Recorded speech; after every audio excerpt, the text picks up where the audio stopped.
प्रिय दर्शकों, मेरे इस दिव्य चैनल पर आप सभी लोगों का हार्दिक स्वागत है। क्या कहता है गुरु का राशि परिवर्तन मकर राशि के जातकों के लिए, इस विषय पर आज हम चर्चा करेंगे।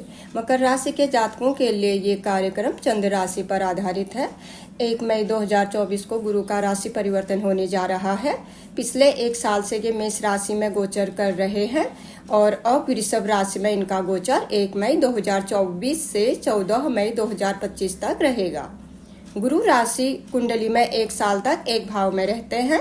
ये 9 ग्रहों में सबसे शुभ ग्रह माने जाते हैं। इन्हें देवताओं के गुरु का दर्जा प्राप्त है। सबसे ज्यादा कारक तत्व सभी ग्रहों में से देवगुरु बृहस्पति के पास हैं। संतान, ज्ञान, अध्यात्म, धन, विवाह, शिक्षा और भाग्य के कारक भी गुरु ही माने जाते हैं। इनकी दृष्टि अमृतमय होती है। यदि किसी जातक की कुंडली में गुरु अपनी राशि से प्रथम भाव, पंचम भाव और नवम भाव में होते हैं तो अत्यंत शुभ माने जाते हैं। ऐसे ही चतुर्थ, सप्तम और दसम भाव में भी शुभ माने जाते हैं। अपनी राशि से छठे, 8वें और 12वें भाव में थोड़ा कष्टकारी माने जाते हैं, क्योंकि इन भावों में जातक को स्वास्थ्य संबंधी परेशानियां लगी रहती हैं। यदि आपकी जन्म कुंडली में गुरु शुभ भाव में रहेंगे तो वर्तमान समय में गुरु का गोचर आपके लिए अत्यंत शुभ रहेगा। देवगुरु बृहस्पति के लिए पुराणों व उपनिषदों में कहा गया है कि एक बार गुरु धरती पर भ्रमण कर रहे थे। कई स्थानों पर उन्होंने देखा कि धरती पर लोग परेशानियों से जूझ रहे हैं। देवगुरु के हृदय में इन लोगों के लिए करुणा जागी तो वो इनकी सहायता करने के लिए विष्णु भगवान के पास गए और उनसे विनती की, प्रभु आप मुझे कुछ ऐसा वरदान दें कि मैं धरती के लोगों का मार्गदर्शन कर सकूं। भगवान विष्णु ये सुनकर देवगुरु से बहुत प्रसन्न हुए और उन्होंने कहा कि आज के बाद जिस भी जातक की जन्म कुंडली में आपकी पंचम और नवम दृष्टि जाएगी, वहां पर रचनात्मक कार्य की वृद्धि होगी। पंचम भाव की रचना बुद्धि, विवेक और 9वें भाव की रचना अध्यात्म से कर सकते हैं। जैसे ही देवगुरु बृहस्पति को भगवान विष्णु से ये वरदान प्राप्त हुआ, वे ईश्वर का आशीर्वाद लेकर धरती पर उस जगह पहुंचे जहां लोग अच्छी फसल न होने के कारण दुखी थे। जैसे ही गुरु की इन गांव वालों पर दृष्टि पड़ी, वैसे ही उन लोगों के दिमाग में फसल उगाने के तरह तरह के तरीके आने लगे और उनकी फसलों में वृद्धि होने लगी। फिर गुरु ने 9वीं दृष्टि का प्रयोग किया। एक गांव में थोड़े विवेकशील लोग थे लेकिन दिशाहीन थे। गुरु ने जैसे ही इन पर दृष्टि डाली तो उनके दिमाग में शिक्षक बनने का विचार आने लगा। उन्होंने धीरे धीरे बच्चों को पढ़ाना शुरू किया और एक दिन गुरुकुल शुरू कर दिया। ये सब देखकर देवगुरु ने भगवान विष्णु का आभार प्रकट किया। गुरु हमें प्रेरणा देते हैं। जब भी गुरु का गोचर जातक की जन्म कुंडली में जिस भाव में होता है, वहां पर गुरु उन भाव की चीजों का विस्तार करते हैं। जैसे माता पिता अपने बच्चों का चारों ओर से अच्छा चाहते हैं, ऐसे ही देवगुरु भी हमारी उन्नति चाहते हैं। यदि जन्म कुंडली में गुरु अति शुभ होते हैं तो दूसरे अशुभ ग्रह भी अपना बुरा प्रभाव नहीं दे पाते हैं। लेकिन यदि गुरु किसी अशुभ ग्रह से युत हो या नीच के बुध राशियों में हो या जातक की राशि से छठे, 8वें और 12वें मार्केश भाव में हो तो शुभ फल नहीं दे पाते हैं, क्योंकि ऐसी स्थिति में गुरु स्वयं पीड़ित हो जाते हैं। जिन जातकों की जन्म कुंडली में देवगुरु अति शुभ होते हैं, उनका वैवाहिक जीवन और रोजगार अच्छा रहता है। ऐसे जातकों का स्वास्थ्य भी ठीक रहता है। इस कारण इनका जीवन आसानी से बीत जाता है। और जिन जातकों का गुरु जन्म कुंडली में पीड़ित हो या अपनी ही राशि से छठे भाव, 8वें भाव और 12वें भाव में हो तो जीवन निरंतर संघर्षपूर्ण बीतता है। इसलिए ऐसे में देवगुरु बृहस्पति की मजबूती के लिए गुरु के उपाय करने चाहिए, जिससे जीवन में शुभता आए। अब गुरु के राशि परिवर्तन का मकर राशि के जातकों पर क्या प्रभाव पड़ेगा, इसका थोड़ा विश्लेषण कर लेते हैं। आपकी राशि के स्वामी हैं शनिदेव। आपकी राशि से गुरु पंचम भाव में राशि परिवर्तन करेंगे।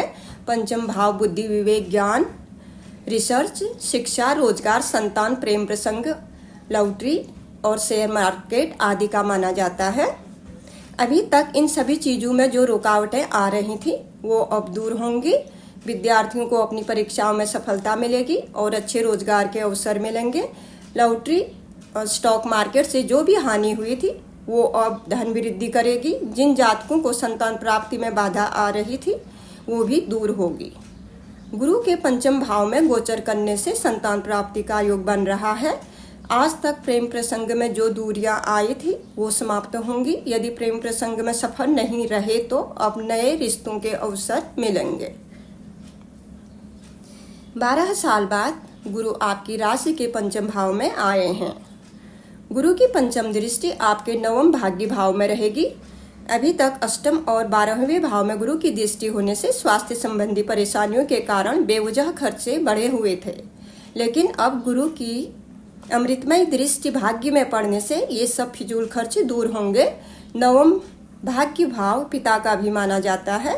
आज तक पिता के रोजगार, व्यवसाय या स्वास्थ्य को लेकर जो भी चिंताएं बनी थी वो भी गुरु की कृपा से दूर होंगी। गुरु की सप्तम दृष्टि 11वें लाभ भाव में रहेगी। यह भाव इच्छा शक्ति, लाभ, आय, रोजगार आदि का माना जाता है।